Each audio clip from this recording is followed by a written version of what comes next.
So today's lesson is another pushing the wall lesson, except when we get to the pushing part, we'll be pushing with the hands. So you want to have your head turn around. Yeah, you're good. Have your head somewhere close to a wall space with enough room ahead. You might be, yeah. So you'll figure out for yourselves your comfort level and how close to be to the wall or how far away.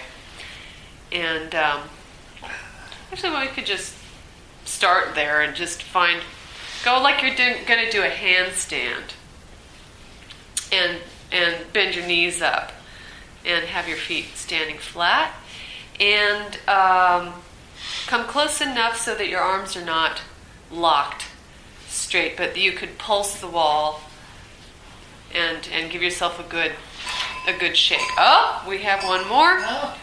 Who's that? Oh, so kind of like a handstand with bent hands, bent elbows. Okay, so let's do our scan. And sense how comfortable you are. You can have your legs long or drawn up if that's not comfortable for you. On your back. And just take a moment to tune into your breathing.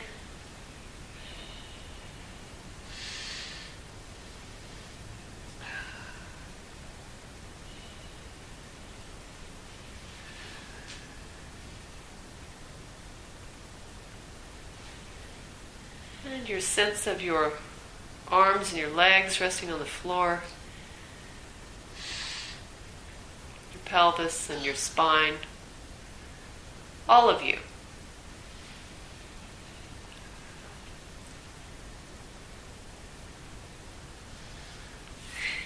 And does one leg feel longer than the other?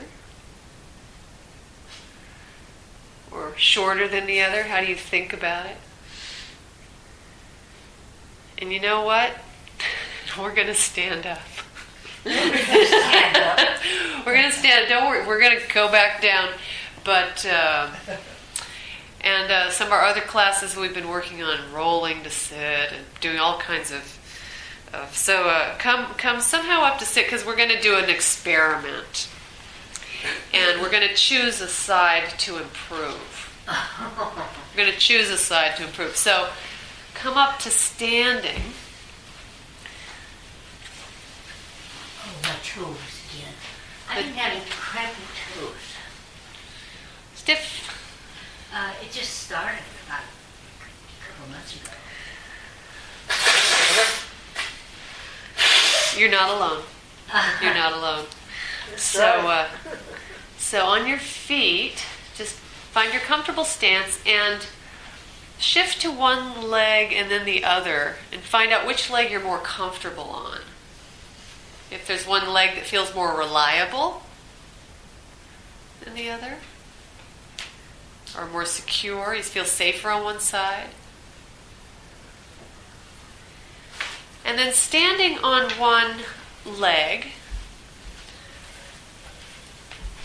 can you look up in the direction of the ceiling? I can tell you now. Right, exactly. So you don't have to have the leg off the floor. You can have the toes there for balance. But what we're looking for is which leg, when you stand on it, do you get taller easier? Or do you not get taller at all? So don't make yourself get taller. So you're not like looking at the ceiling and shifting back and forth. It's a movement, it's an action. So you step onto one leg, and then you look up and you feel, did I get taller or did I stay the same, or did something hurt? And then shift onto the other leg, and from looking forwards, look up. So you're not looking up the whole time. And you're not balanced the whole time, because that becomes a static position. So you shift onto one leg and you look up, and then you shift onto the other and you look up. Don't look up before you've shifted. It's all kinds of stress. This is a balance issue too. So, and by looking up, I mean take the face up. Yeah, take the face up. If you can. That's for some people, this is not an easy think. So which side? Anybody have a side they feel taller on, or one side that doesn't do anything? It's the same. Okay. I have the opposite side than usual. It's more steady and I get taller on it. Oh, okay. You feel one side gets Yeah, taller. yeah. Okay. It's surprising me which one. Okay. One side is easier. Easier. Okay, good. So everyone's going to have a side that's easier, or you get taller. And lie down on your backs. Lie down on your backs. Which way? The way we start. Okay. And let me...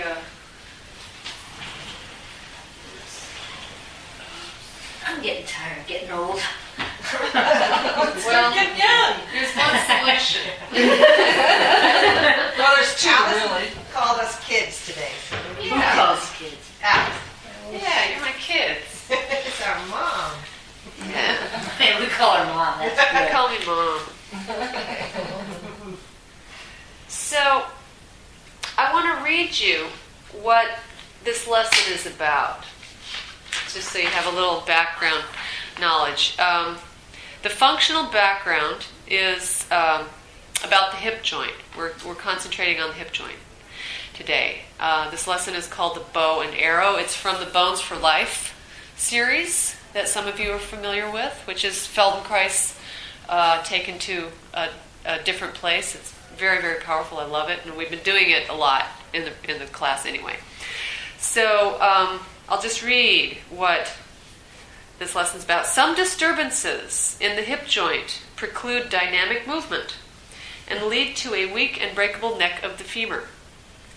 A dysfunctional hip joint might come from a deviation in the precarious disposition of the legs in relation to the pelvis and the spine. Being a crucial bridging agent for the posture between the load of body weight from above and the returning thrust from the earth below, the misaligned hip joint is liable to react to the two-way pressure by shearing stress and erosion rather than in righting itself to allow the force to go through the joint without resistance, deviation, or loss of power. It might develop a tendency of compression in a certain focus that repeats itself with every step you take, frustrating an appropriate way of standing and moving.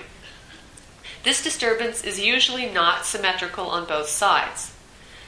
The common tendency to prefer leaning on one side more than the other can reach chronic vulnerability that only increases the vicious cycle of limited mobility, defensive weakness, and persistent injury. Y'all with me so far? Oh, sure. Okay. Dealing with the problem of the suffering hip joint has to take into account this different pattern in which each side responds to a confrontation with a load and accordingly has to approach each side a different way. Whoa. Okay, want me to read that again? No. Okay.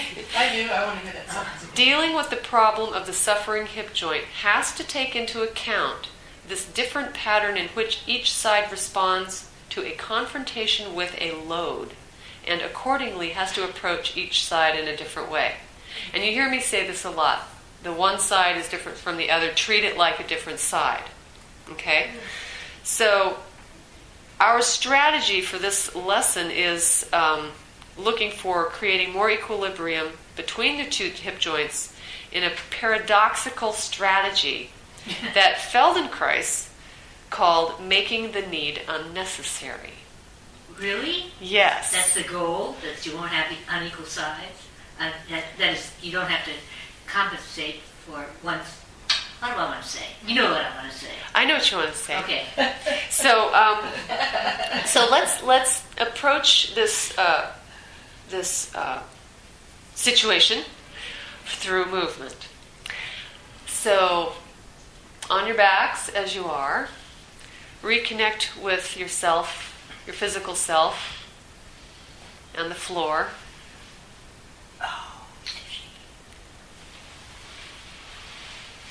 And recall when you were standing a moment ago, which side was it that you got taller on, or which side was difficult to bear weight on, or maybe it was just difficult to raise your head. It's like one side you could go over and lift your head, the other would, no, that wasn't going to be an option. So choose the side that you want to improve. Okay, everybody's got a preferred side. You have a question? Okay. So there was a side that got taller. Right. So when you say choose the side you want to improve, are you choosing the other side? Yes. Okay. The side that didn't get taller, or was difficult to lift your head, or you had a bad balance moment. Great. And if it was equally problematic, or problematic on both sides but different, just choose a side. So,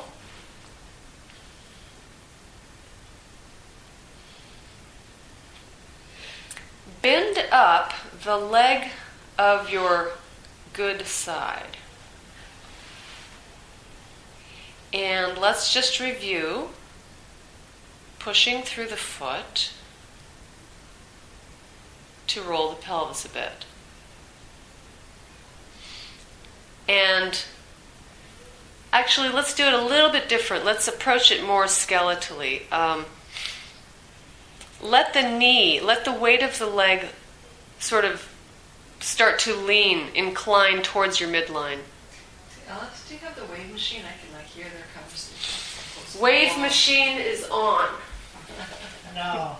You don't like it? I don't hear it. No, she's putting it on. She's putting it on. Okay.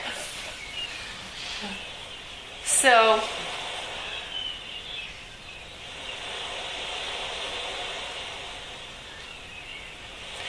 you're leaning with your standing leg to the inside. And when that reaches a certain point that it feels like now you could push and continue the movement and let the pelvis roll a bit. It's rolling in the direction of the leg that's long. It is splitting my attention. Okay. So, you're rolling towards the long leg. And it starts with a leaning thigh. And for some people, that leaning thigh will just sort of naturally bring the pelvis over. So it's not a big movement. It's not a very big movement. And now let's do that rotation from the top. Can you place the same arm as leg that is bent on the wall over your head in a push position? So you want to be close enough. If your elbow's too straight, you'll lock out and won't be able to breathe. So can you now start this spiral from the arm, pushing the wall? So you'll be pushing and then find where you connect into the foot. So you're pushing from the standing foot and you're pushing from the standing hand against the wall, and you're sending yourself in a spiral. So you'll be rolling towards the leg that's long. If you roll towards the leg that's bent, that's weird. Is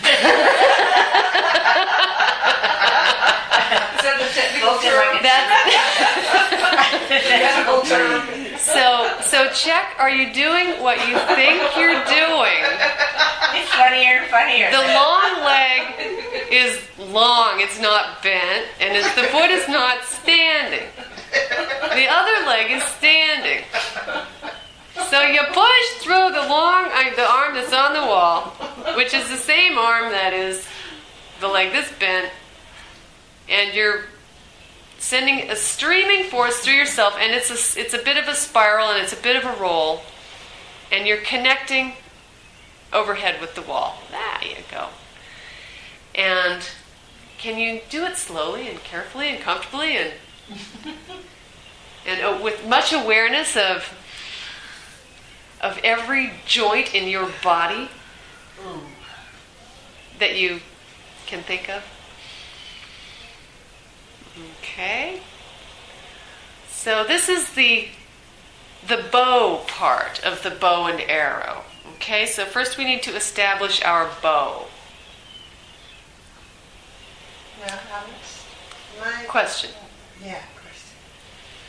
When I do this from my arm, the leg, that part just kind of, I seem to be curving more like this.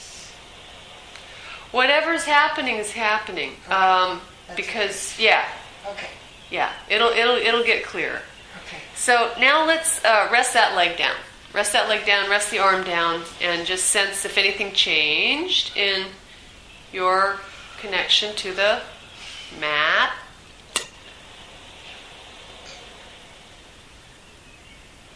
And of course you're taking care of yourself and you're not going to overdo.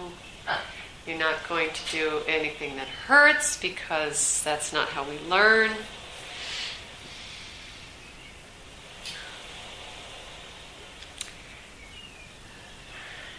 And now let's establish our arrow. Bend up the same leg that you had bent a moment ago. And bring your attention to the leg that's long. And flex the foot with a long heel away from you. Turn the toes so the leg is parallel. And can you lengthen and shorten the leg? Lengthen and shorten the leg, leaving the foot flexed. So you'll be mobilizing other parts of yourself. Lengthen the heel away from you, and then pull the leg towards you. And how do you do that? How do you do that? And what happens through the rest of you, if you've discovered how to do that, what happens through the rest of you? What happens with your pelvis? Anything happen through the pressure in the standing foot? What happens in your spine? And then pause and rest that leg.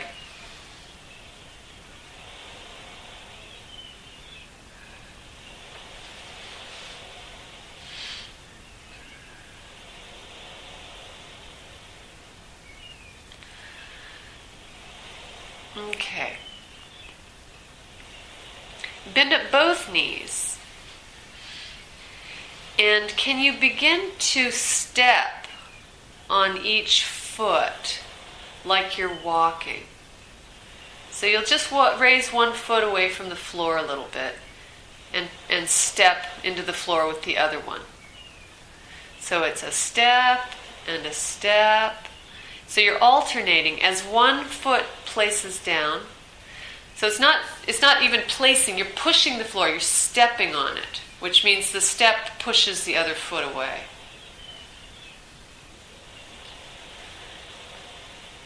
And make it a step, not a plopping of the foot down. Yeah. So that there is a transfer of weight through the rest of you as you're stepping. And can you follow how that passes through you? We're doing it this way because the next way is going to be even stranger. So you're walking, and the hips are also walking. And maybe you sense some turning in your spine. If you're not stepping, if you're just lifting one foot and placing it down and then lifting the other, that's not it. You step and you step like you're going upstairs. Like you're going upstairs. Imagine going upstairs as you're pushing one stair away from you. You're pushing your body weight away from one stair. The other leg is lifting to step on the stair, or the other stair. Okay. Okay, let's rest with that. That was just to prepare for the next thing.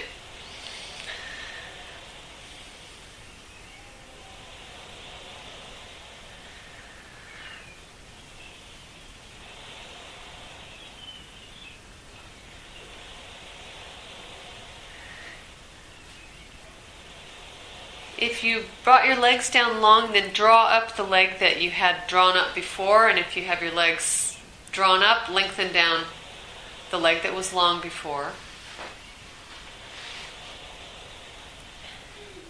And flex the heel. Have a long straight leg.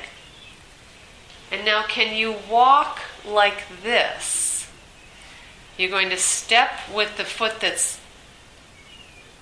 with the leg that's bent, and then you're going to use however you organize yourself, press the long leg into the floor. How can you do that? And lift. Well, that's the discovery process. It will be different for everybody. And it won't be a large movement because you are heavy.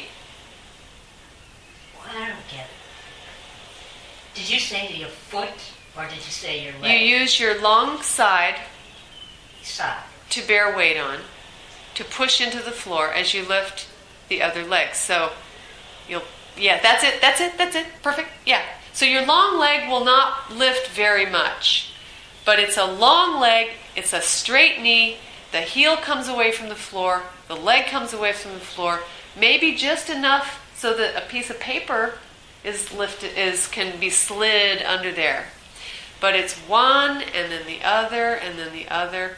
Now, take care here because we're honing in on a lot of stuff. Listen to what's going on in your spine.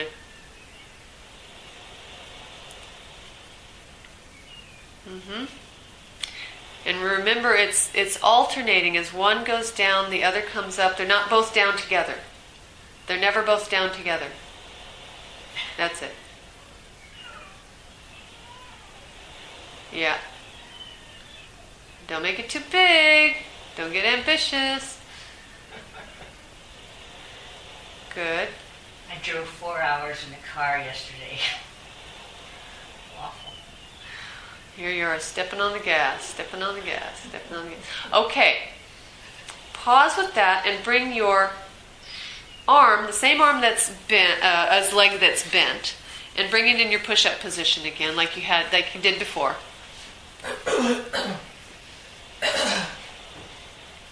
And give yourself a nice, gentle jostle, a push, pulse against the wall. Yeah, pulse against the wall. And use the long leg, let the heel anchor into the ground, and flex the foot. Flex flex and extend the foot, leaving the heel on the ground, so that leg is also waving as part of the pulse. So it's not a shoving heel, it's not a pushing heel, it's a waving heel. It's a waving ankle. It's saying bye-bye. But you want to get a purchase against the floor with the heel so that you're sending the force through yourself from the top, the hand, and from the heel. It's a translation back and forth. Okay, which leg? The leg that's long. Oh. If you push from the hand and relax the foot and pulse from the wall, pulse, pulse, pulse, pulse, pulse. It's not a roll. Oh. It's not a roll. It's not a roll. Not a roll? It's not a roll. Oh. It's going down towards your feet. This way. You might try placing your hand over the top of your head so that you can find your central axis through your spine. Position of the hand will make all the difference. Position of the hand, your closeness to the wall. So, but if you find your pulse, you'll find you relax the long leg, and you relax the foot. Is anybody doing it right? The foot will wave. The foot will wave. It's easier on Too far from the wall. The foot will wave. Yeah. See, so find out where can you place the hand. So the part is a lot of this is discovering, is just finding out. You don't know what you're doing, so you have to start exploring. I could give it to you, but then you lose out on the process of discovery. Well, I'm not sure where the goal is. What are we supposed to be trying to do? Pulsing, stomach. pulsing against the wall. Just this like. Pulsing against the wall. Pulse against the wall. Yeah. And it might not be a very big movement, but it's going all the way through you. I can see your foot moving on the floor. Yep. Yeah? You see it's pushing you away? So now just activate. What? Activate Okay. your ankle of the foot, of the leg that's long. There you go. In a way that sends the pressure back. It translates the pressure from the wall to the heel. That's it, that's it, that's it. And it's this is a process of integrating. And you might not get it right away. That's okay. That's it, that's it, that's it. You got it. That's it, that's it. That's it. She's saying that to everybody. No, I'm watching you.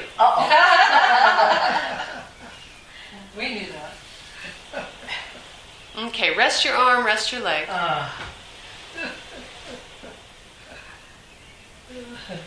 And the process of confusion is part of the education. Oh yeah. And it's how you deal with it. Right? It's how you deal with the confusion. Because then you can apply it and you can look at your life. How do I deal with no. confusion? Look at your life. And where am I habituated and what could I do differently? Well, that's true. So we get to examine our habits, good and bad. Okay. With your long leg and the other foot standing, your long leg, can you again lengthen and shorten that leg with the foot flexed? And can you do it in such a way that there's not very much movement in the pelvis tilting? There's not very much movement in the pelvis tilting up towards the shoulder. So that it's more specific. It's like you're sucking your long leg into the hip joint. See, just play around with that. Yeah. You're just sucking the long leg into the hip joint. It's not a big pelvic right, left, tilting. Imagine somebody coming and just pushing your leg up into your hip joint. Yeah. It's different muscles.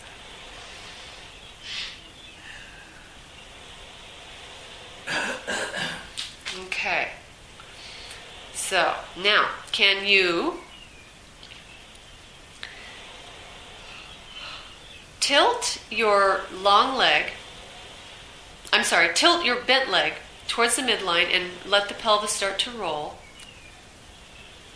And flex the long leg, flex the long foot, and rotate the leg inwards as you rotate your pelvis towards it. The foot stays flexed. You're turning the toes, you're turning the whole leg inwards a bit as you lean on the foot and push into the floor. So the long leg will not be rolling out to the outside of the foot. The toes will stay towards and even go inwards towards the tilting knee. And can you find a way to shorten the leg as you do this? So there's your process. As you tilt the standing leg towards your midline and the pelvis begins to roll, you suck your long leg into your hip joint and rotate the foot so that it looks towards the leg that's pushing. And just find that organization. It's not a big movement, but listen to what's happening in your system.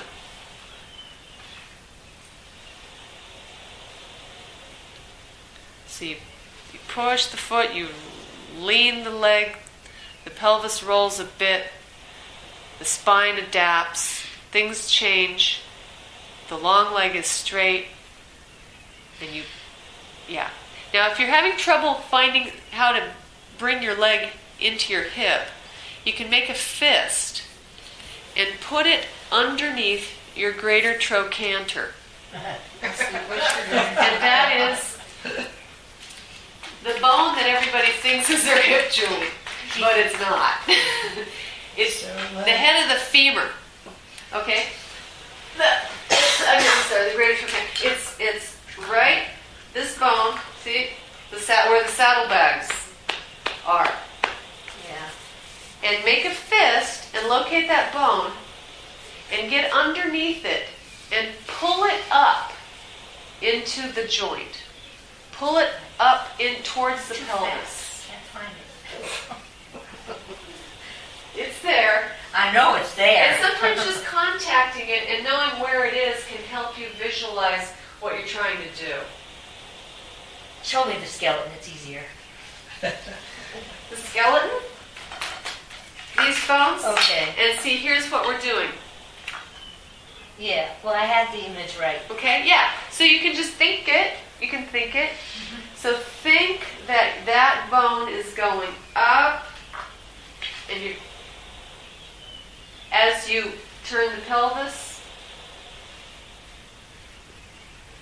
and listen to what's going on deep, deep inside the hip, inside the pelvis, inside the hip joints.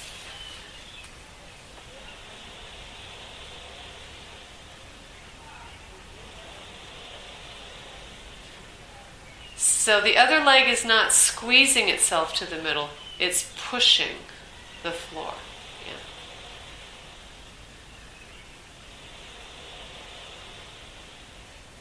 Okay, let everything rest. Let everything rest. Yes? So the way the two forces kind of go.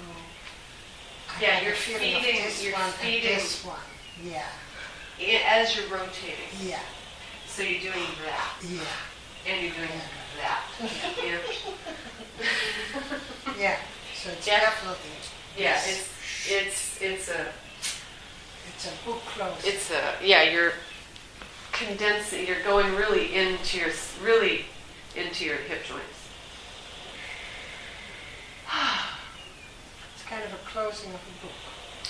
Yeah, you might think, might images come up, closing of books, closing of gates, other mechanistic movements that we see in the world.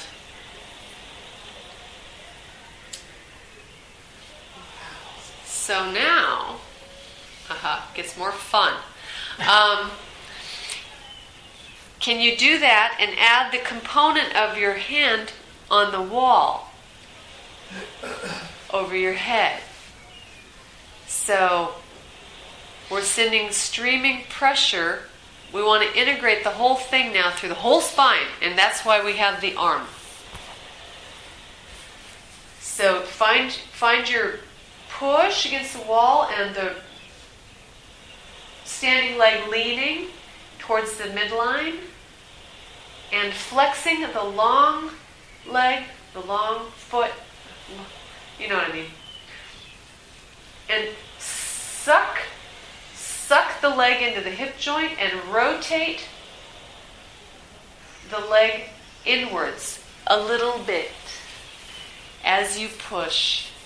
And just do that. That's the move. And can you find from the top, from the bottom,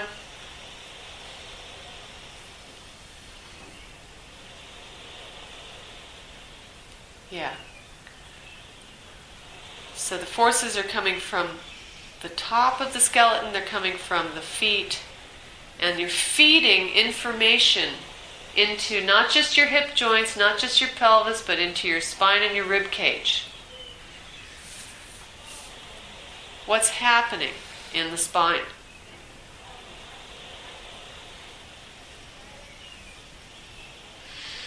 Okay, rest with that.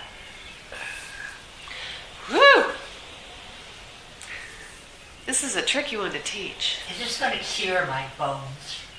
Let me get my crystal ball. It'll definitely change them. It'll change. It'll definitely change them. It won't get worse. That's up to God. Feldenkrais only does good things. Well, remember we go back to you get what you reinforce. Okay. And That wasn't reinforcement, was it? this is reinforcing a pattern, A new pattern. a new pattern. And the more you do it, the more it'll take.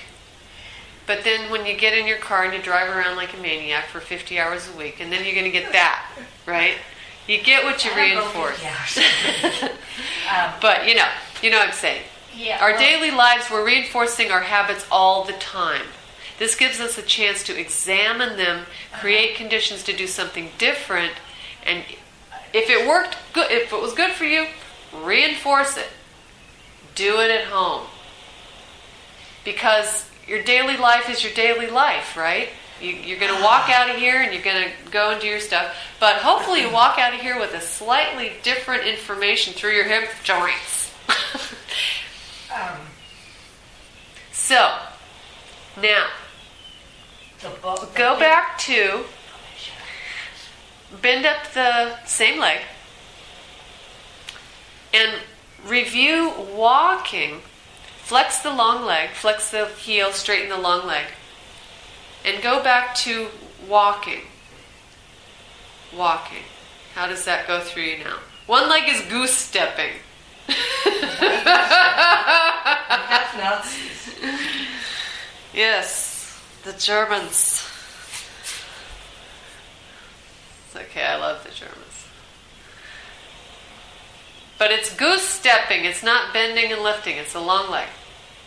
And it doesn't lift very high. It doesn't lift very high. This is a small movement, guys. This is a small movement. It's just the pressure. It's just a pressure. Follow it through your spine. Follow it into your shoulder blades. What's happening in your neck? Are your eyes stuck? Is your jaw clenched? Are you holding your breath? Can you do this with your breathing? Now, some of you are goose stepping. No.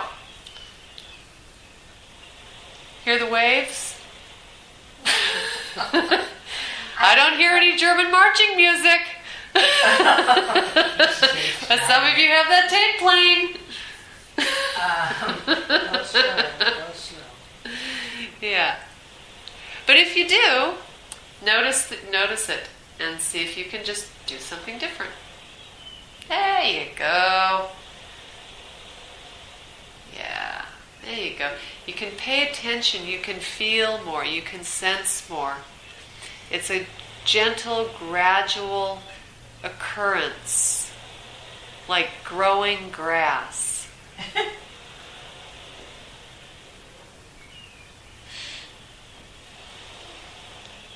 That's what the brain can hear. That's it, that's it, that's it.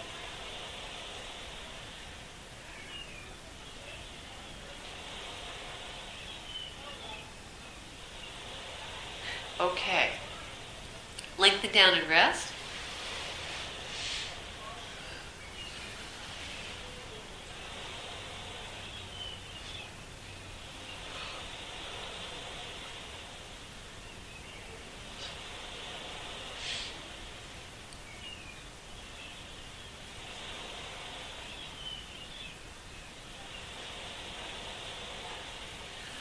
Bend up your leg again. Place the hand on the wall, same hand. Do your thing. Push and roll. Let the leg lean towards the midline. And with the other leg move or not. All this anticipation. So find your bow. Find your bow. And now bring your long leg into your awareness. Lengthen your leg. Let the leg roll with the movement. Flex the heel so you have a long lever. Let the leg roll with the movement, away from everything's going the same direction. Yeah. Now the next time you push, roll the leg in and pull it up into your pelvis. Shorten the leg in the hip socket. Roll it inwards. And find that process. Find out what happens.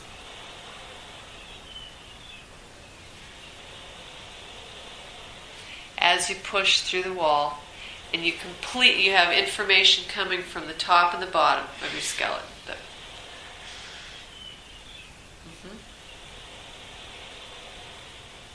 Pause with that.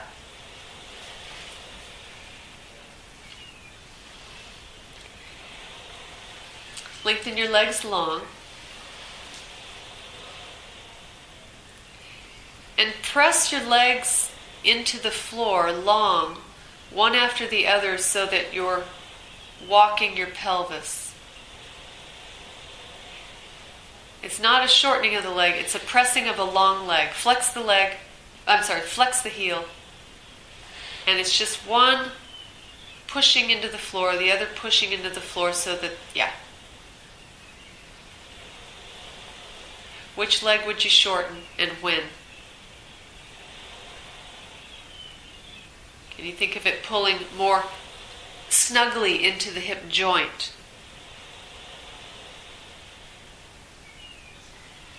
Alice, I feel like I can either focus on pushing my heel down or pulling the leg up. Am I supposed to be doing both at the same time?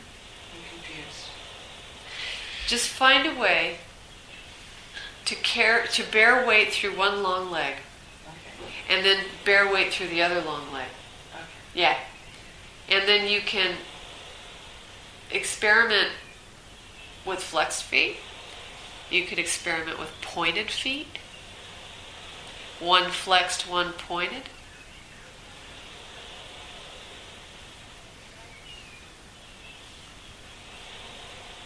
That's it. That's it. Okay. Now, bend up your knees again. Both knees. And step from one foot to the other. Step from one foot to the other. Step from one foot to the other. And feel your pelvis walking. Yeah, we're recreating a walking pattern. We're looking for a walking pattern. Now here we're not goose stepping, it's bent knees.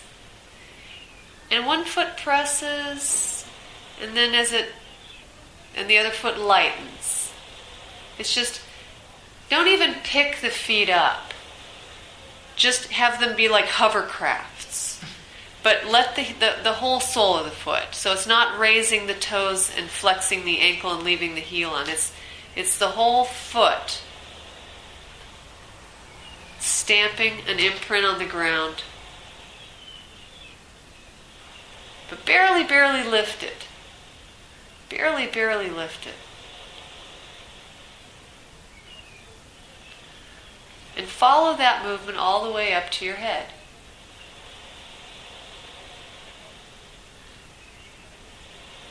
Barely lift it. Barely lift it. Barely lift it.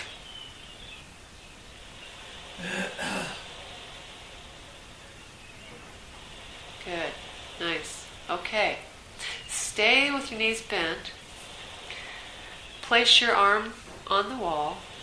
Actually, place both hands on the wall. Let's be symmetrical for a moment. Give yourself a nice pulse. A few pulses down towards the feet. And you can push back through the feet so that you rock and roll the pelvis towards and away from the head. And you also send the information from the wall down into the pelvis and the hip joints. Yeah, nice. Give yourself a nice jostle. Now with your hands on the wall, like this, go for this little slow kind of suggestion of a walk. by barely lifting one foot and then barely lifting the other foot, and feel how it translates through into the palms and into the wall. Which palm presses more when which foot lifts? And then just go ahead and confirm that by pressing from the wall as you feel the force transmitted from the pelvis into the shoulders.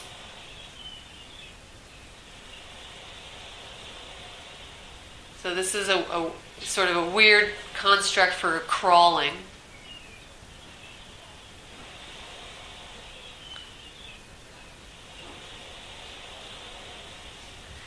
And then rest everything down,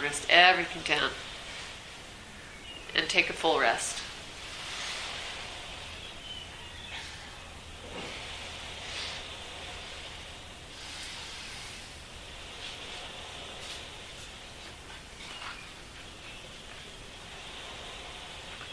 Okay, so we're going to read a little bit more as you're resting. This is about the strategy that we are employing.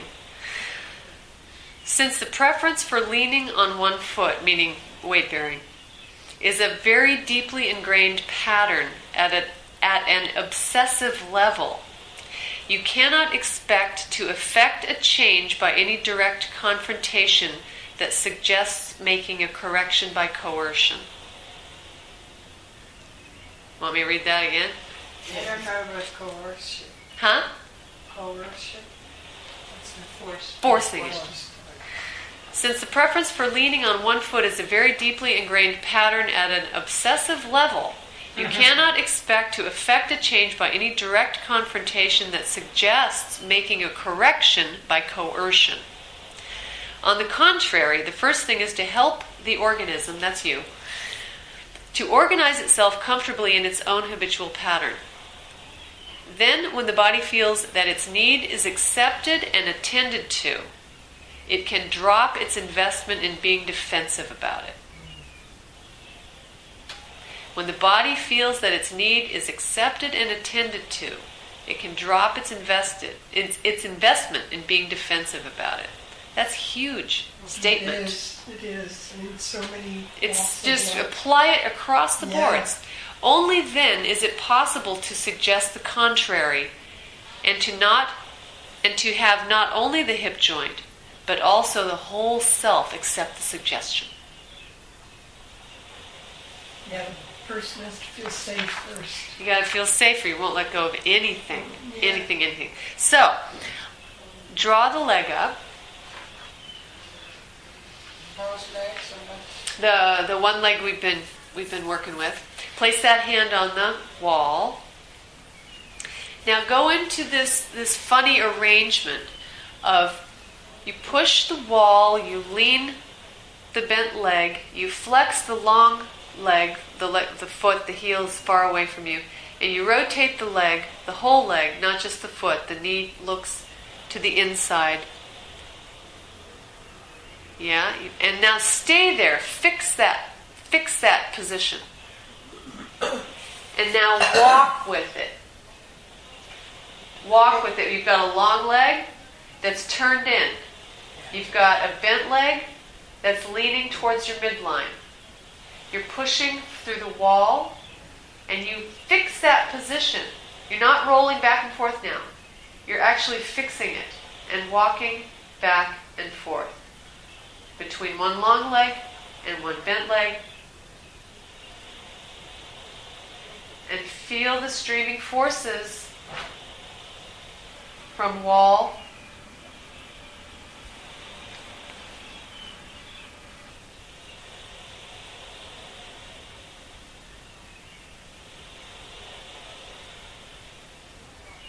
and can you include sucking that long leg into your hip joint?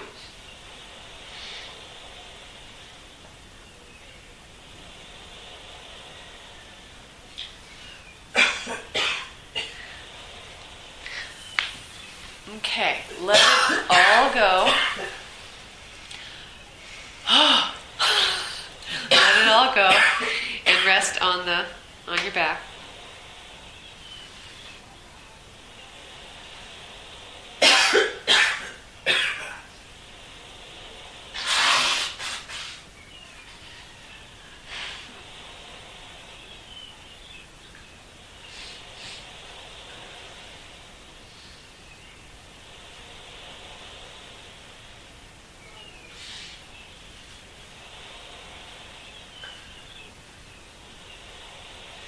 And just sense what's different.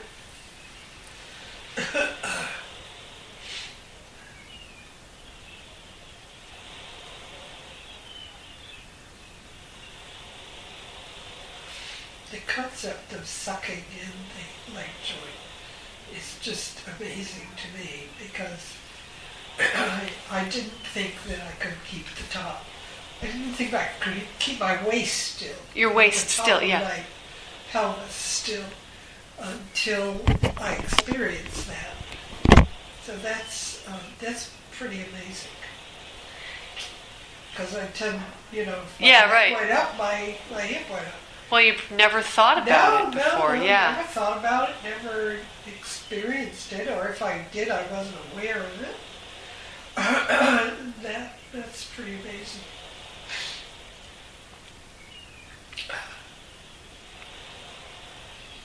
That'll shift your self-image. Yeah.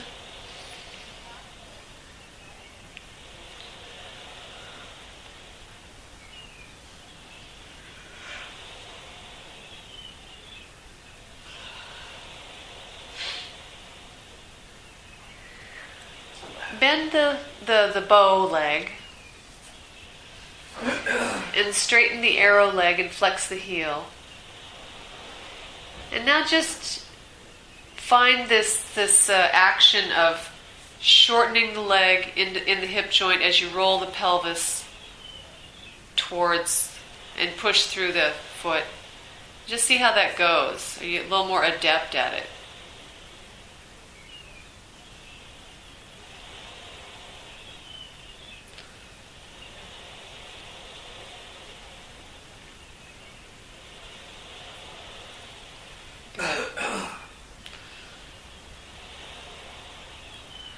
Long leg turns in.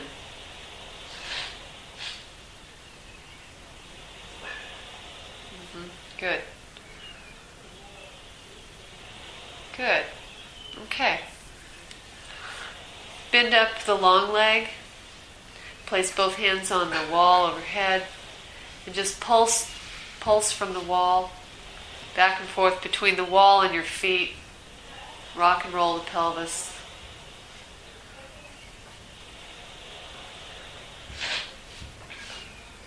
And it can be a very gentle pushing. You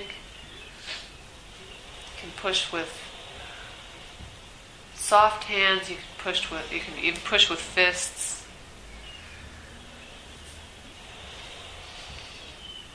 Just enough to communicate something through the shoulder girdle into the tops of the ribs.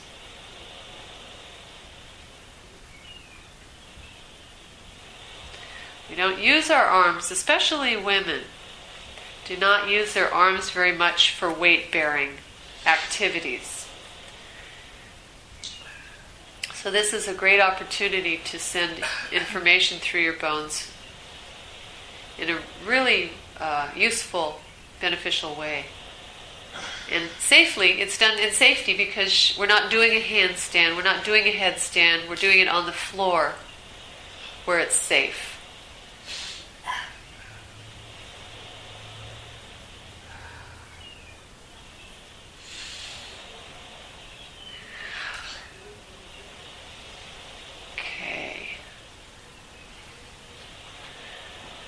So rest your bones.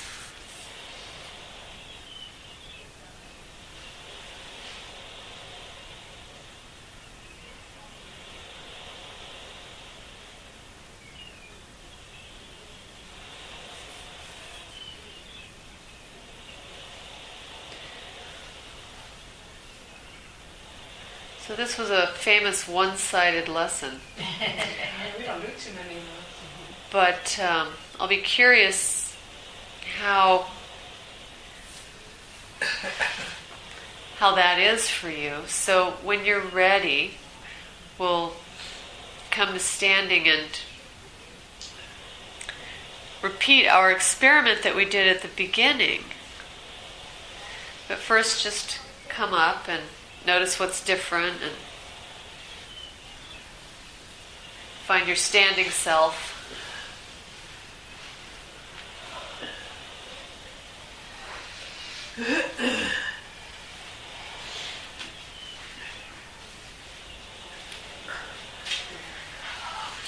And if you want to do the other side, send me your email and I'll send you this lesson. All right. Now, it doesn't hurt. That's number one. It doesn't hurt. That's really pretty good. I hope that lasts. Very cool. Well, look at you. You look so different. I do look different. Oh, yeah. Oh, yeah. Probably that spine is So you find your spot, a spot, and so yeah, just notice the one side. We worked one side in a really unique way. So just go around and She wants the key to the bathroom.